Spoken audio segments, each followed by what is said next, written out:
This tool I want to show you today is Read and Write for Google Chrome.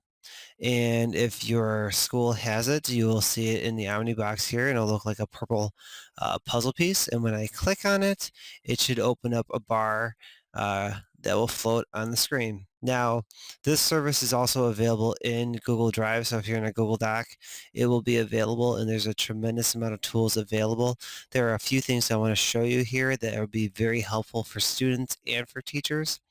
For one, it's the ability to kind of simplify the page.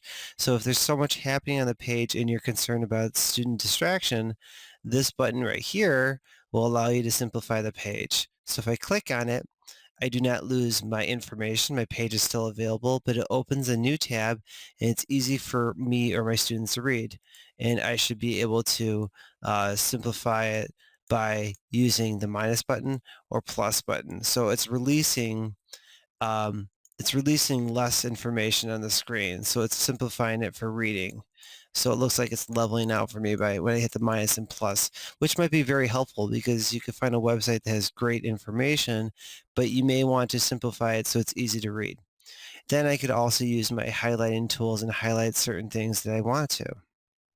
Okay, so that's simplifying the page. Let me close that tab. Now, say I don't want to do that. I do like the website I'm looking at, but I want to develop vocabulary with my students or have students want to use a tool that will help them understand words or phrases on the screen. For instance, I'm learning about communities and areas, so rural is one of them. So what if I was to use, and I say I want to use this blue highlighter, and I want to highlight certain words that I want to learn more about, either me or my students. So what I'm going to do is I'm just going to highlight some words, and I'm just going to use my blue highlighter just so that I am drawing more interest on those information so I could look at it later. All right, so if I tell my students to do that, and they do just like by pressing the buttons, highlighting and pressing my highlighter, this is a really, really awesome resource you could use. It's being able to develop a vocabulary chart. Okay, so by pressing that button, it's going to automatically open up a new tab as a Google Doc.